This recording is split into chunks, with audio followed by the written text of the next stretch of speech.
Hey guys, I'm on my phone right now, so ignore any mistakes in the formatting. And I'm also typing this out in a bit of a rush, so there might be some typos. Ignore those as well, please.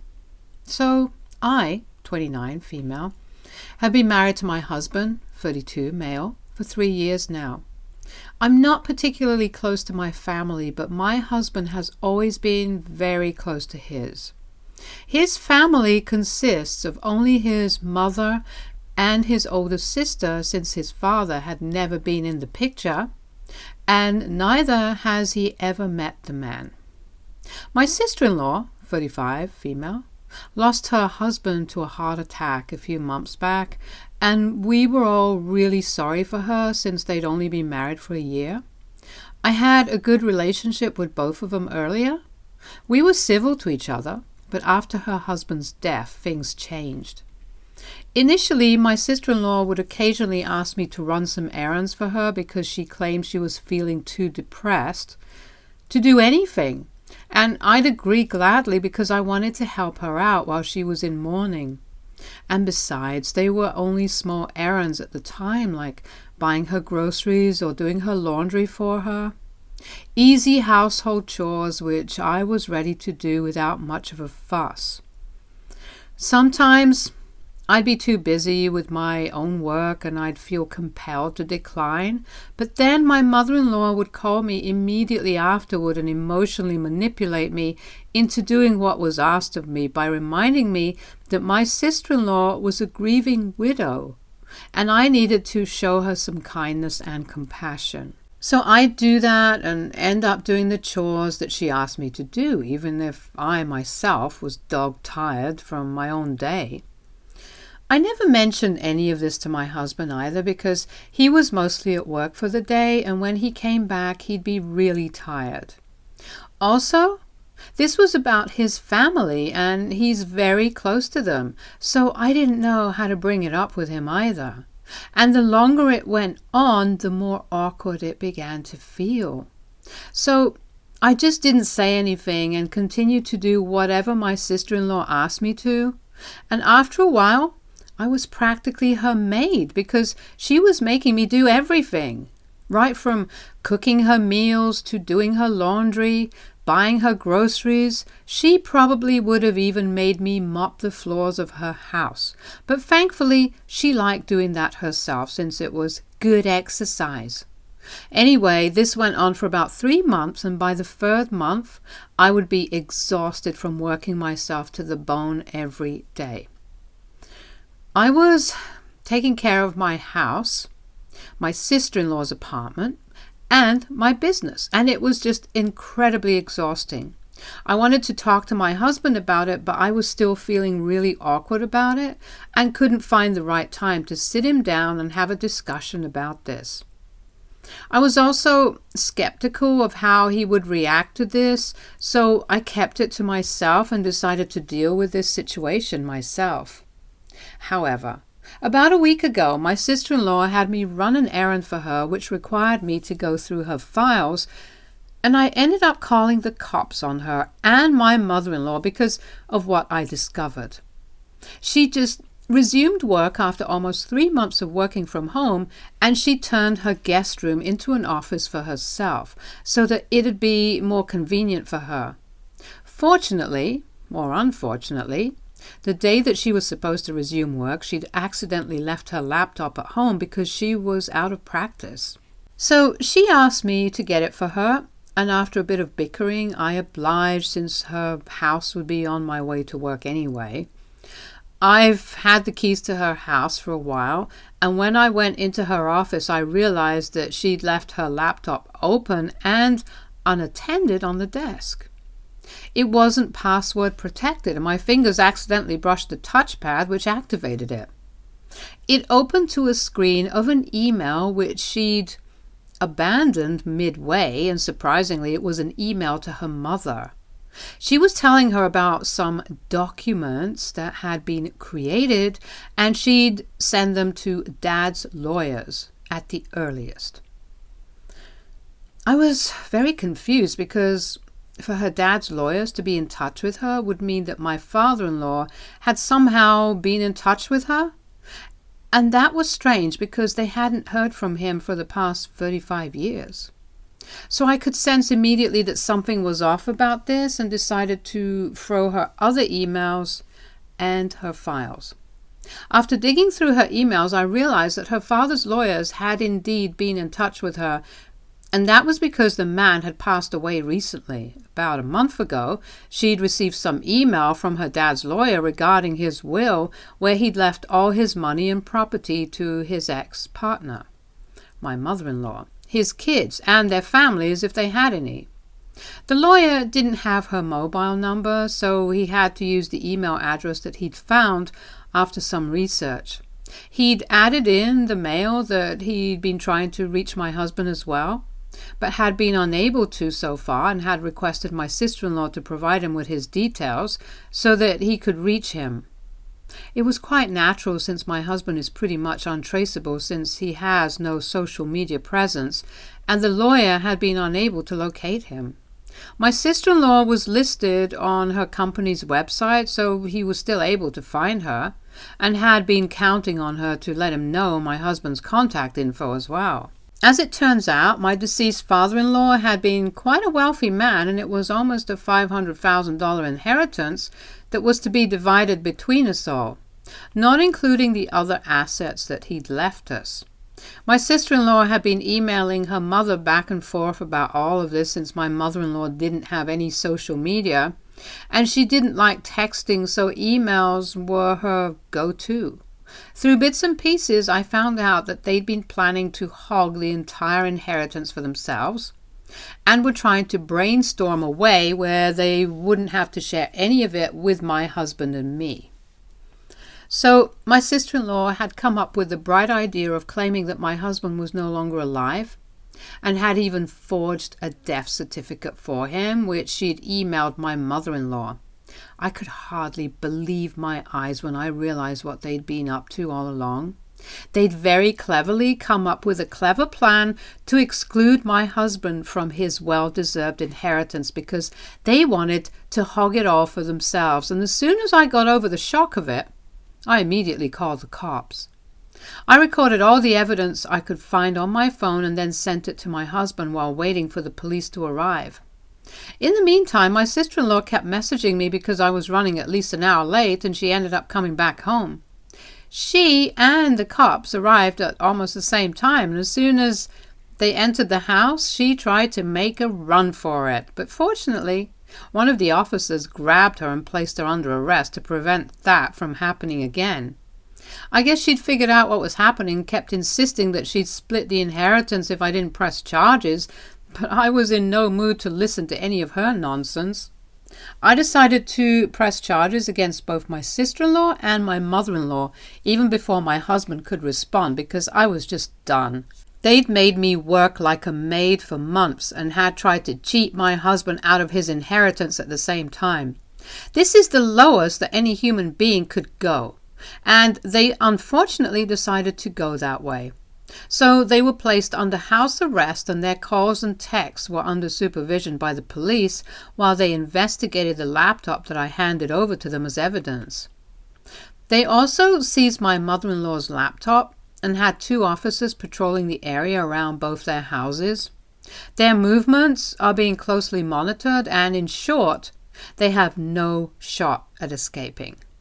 Now, I pressed charges about a week ago, and the investigation is still underway, which is normal because our police department is kind of slow when it comes to technology, from what I've been told.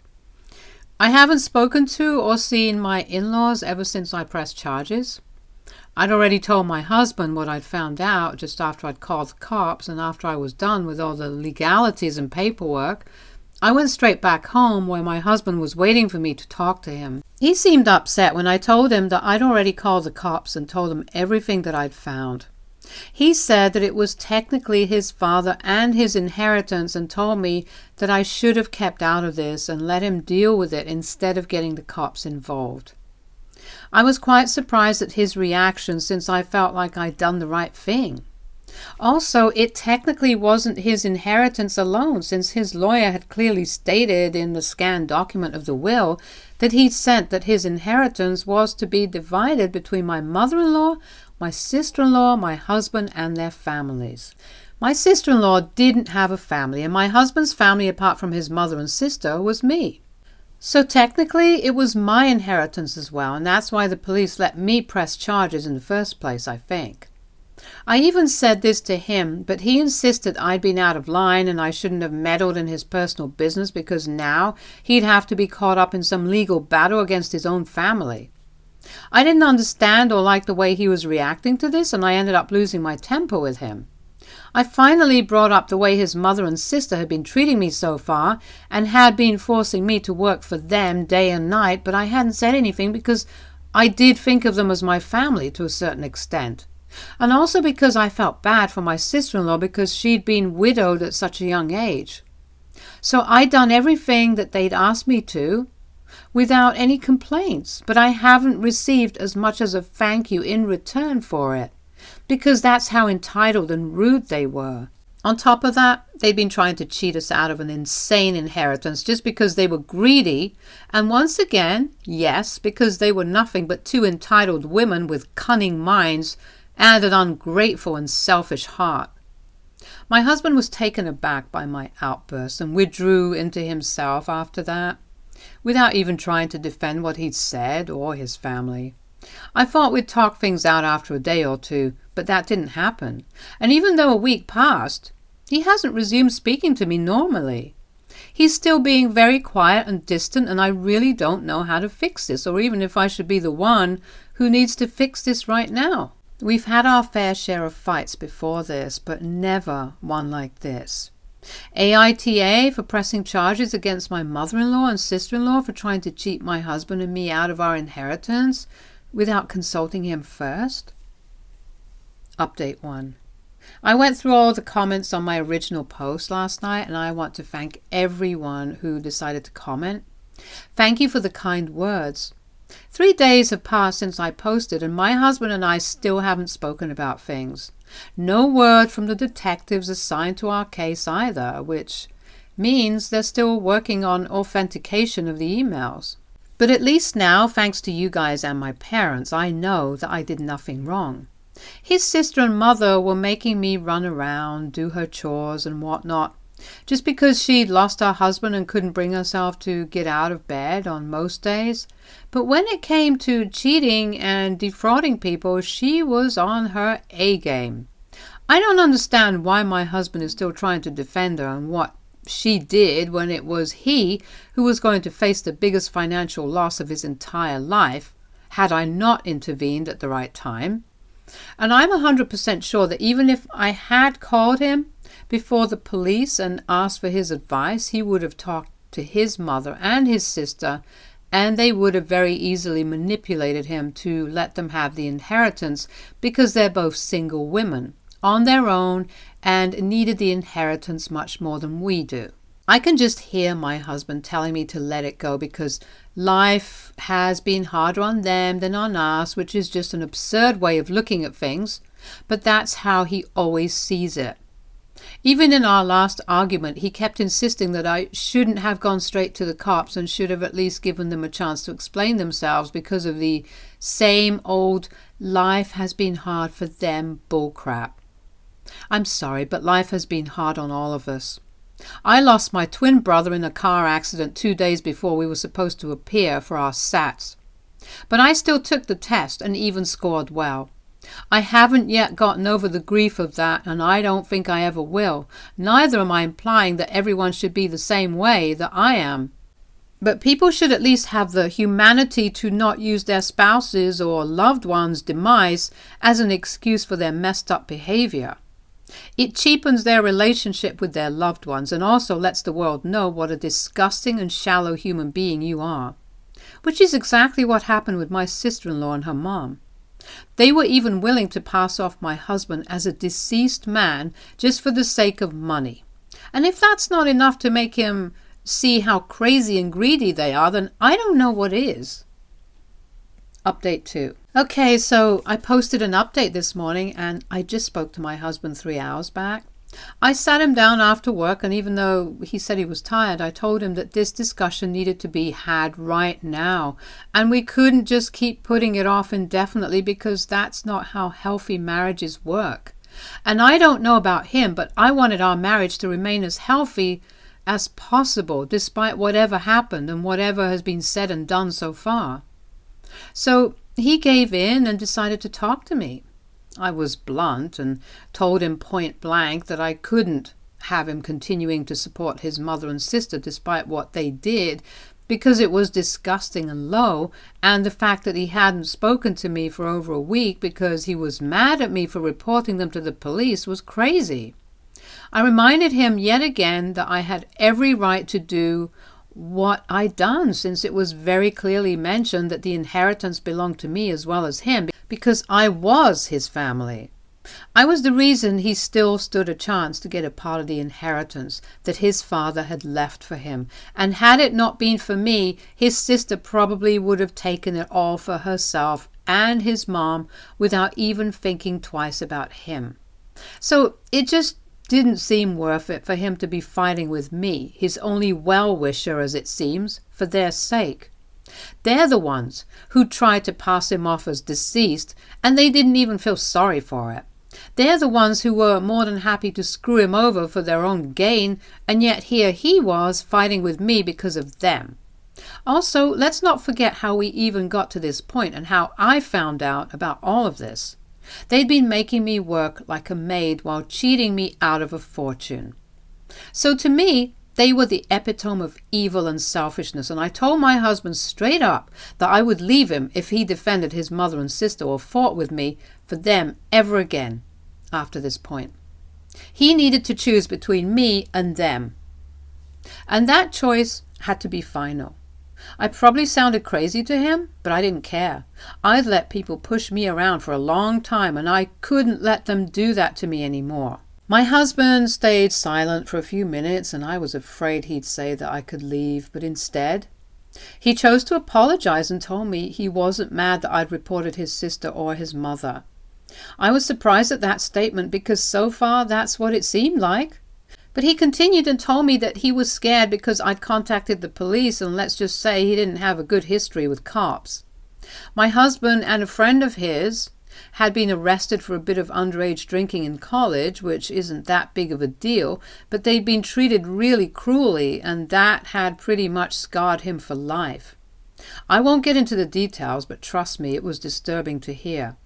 I don't know why the cops had been so extreme with them, but he'd ended up fracturing his wrist because of that altercation, but the officers got off scot-free. It finally made sense why my husband was so wary of cops anyway.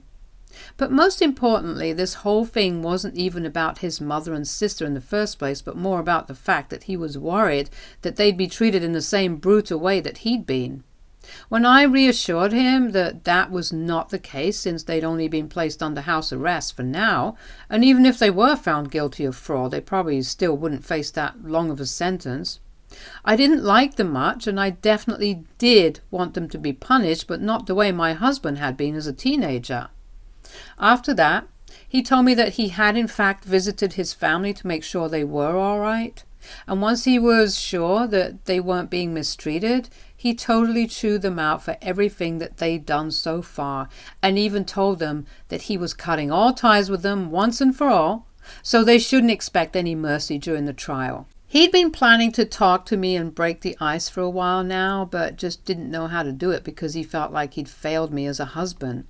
He said he'd been feeling way too awkward and useless to even speak to me because all this while I'd been going through so much and he'd just been doing nothing about it.